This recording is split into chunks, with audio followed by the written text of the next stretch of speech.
Gjykata kushtetuese ka zhvilluar sot seancën mbi kërkesën e kryebashkiakut të Tiranës Erion Velia, i cili kundërshton masën e sigurisë arrest me burg dhe kërkon shfuqizimin e saj. Seanca u mbajt mbi bazë të dokumenteve shkresore, pa praninë e Veliajt dhe përfaqësuesve të SPAK-ut në sallë. Në përfundim, gjykata kushtetuese nuk shpalli vendim dhe pritet vijojë shqyrtimi i kësaj çështje. Në argumentet e tij, Veliaj pretendon se masa e sigurisë është jo proporcionale dhe se i është cënuar liria individuale, duke theksuar se si i zgjedhur publik ndalimi i tij ndikon edhe në ushtrimin e detyrës. Ai ka ngritur gjithashtu pretendime për shkelje të standardeve të një procesi të rregullt ligjor dhe për mungesë analize të kushteve për vendosjen e masës së arrestit. Nga ana tjetër, prokuroria këmbgul se ekziston dyshim i arsyeshëm i bazuar në prova, ndërsa pozicioni i tij si zyrtar i lartë rrit rrezikun për ndikim tek dëshmitarët dhe procesi hetimor. Sipas SPAK-ut, veprat e dyshuara mbështeten në një sër provash konkrete dhe bashkëpunimi me persona të tjerë dhe rëndon pozitën e tij. Kjo është hera e dytë që Velia i drejtohet gjykatës kushtetuese, pasi më herët ajo rrëzoi një vendim për shkarkimin e tij nga detyra duke cilësuar procedurën si jo kushtetuese për shkak të shkeljeve në proces.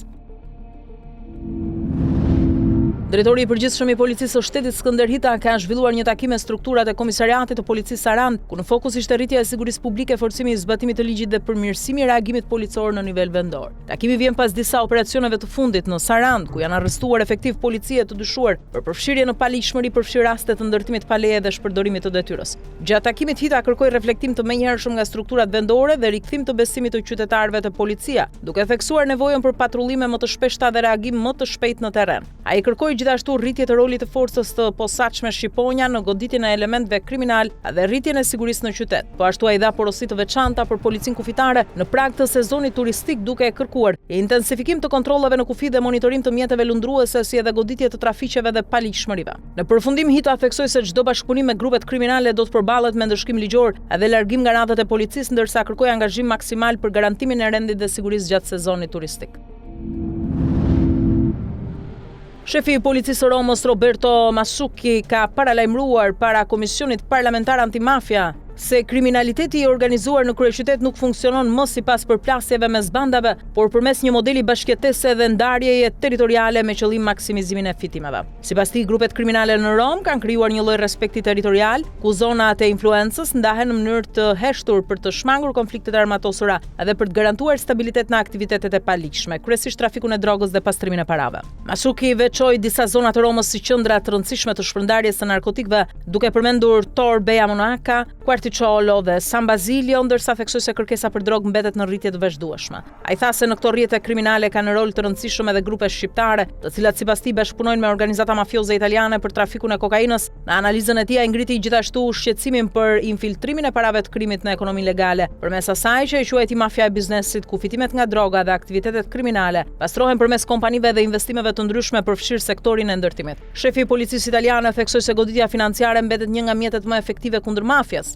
duke përmendur sekuestrime pasurish dhe operacione të shumta kundër klaneve kriminale në Rom me vlerë miliona euro. Ai shtoi se edhe në mjediset sportive dhe grupet ultras ekziston rrezik infiltrimi kriminal, duke konsideruar këtë një fushë që vazhdon të jetë nën monitorim të lartë nga autoritetet italiane.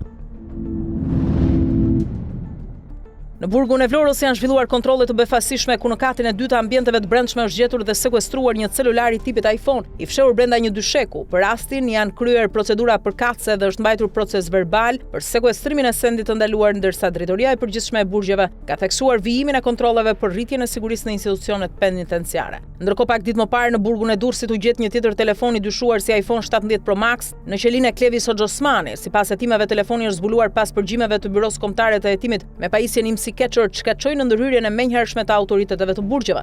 Hoxhosmani dhe vllai i tij janë të njohur si pjesë e një grupi të dyshuar për trafik ndërkombëtar droge, i goditur nga SPAK, ku hetimet lidhen me trafikimin e tonelatave të kokainës nga Amerika Latine drejt Europës, me një vlerë të madhe financiare dhe me disa të arrestuar e të shpallur në kërkim. Detajet e reja janë zbardhur lidhur me arrestimin e efektivit të policisë së Sarandës, kryer nga Agjencia e Mbikëqyrjes Policore në bashkëpunim me prokurorinë. Në pranga ka rënë nën komisari Edmond Ruçi, specialist për hetimin e krimeve në Komisariatin e Policisë Sarandë. Sipas burimeve hetimore, hetimet kanë nisur pas ndalimit të dy personave të dyshuar për shpërndarje droge, ndërsa në vijim janë përdorur metoda përgjimi në ambientet e dhomave të ndalimit, të cilat kanë ngritur dyshime për përfshirjen e efektivit. Pas veprimeve hetimore dhe analizës së materialeve të siguruara, është urdhëruar ndalimi i tij, ndërsa hetimet vijojnë për të sqaruar plotësisht detajisht rolin dhe përgjegjësitë e tij në këtë çështje. Ndërkohë më herët në Sarandë janë arrestuar edhe disa efektiv të tjerë policia në një tjetër hetim që lidhet me lejimin e ndërtimeve pa leje në zonën e plazhit, ku dyshohet se janë krijuar skema favorizimi dhe përfitimit pa ligjshëm, si dhe janë proceduar edhe persona civil të përfshirë në aktivitetin e ndërtimit.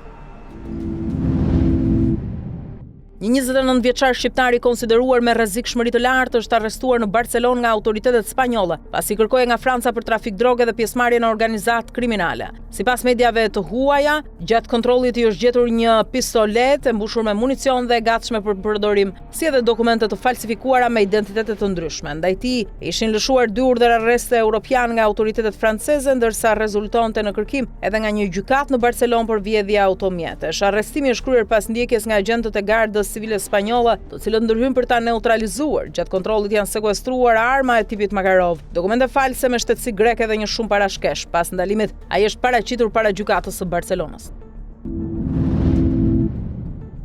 Policia e Durrësit ka goditur një rrjet të shpërndarjes së drogës pranë shkollave në Kavaj, duke arrestuar 9 persona dhe shpallur në kërkim 3 të tjerë. Të dyshuarit të moshave 20 deri në 48 vjeç akuzohen për shitje të kanabisit dhe kokainës në afërsi të institucioneve arsimore. Operacioni i koduar Cleaning 4 u zhvillua pas disa muajsh hetime dhe në bashkëpunim me prokurorinë e Durrësit. Sipas policisë, grupi vepronte në bashkëpunim me njëri tjetrin për shpërndarjen e lëndës narkotike. Gjatë aksionit u sekuestruan doza kokaine e kanabis sativa, si edhe telefona celular që do të përdoren si prova materiale në hetim, ndërkohë vijon puna për kapjen e 3 personave të shpallur në kërkim.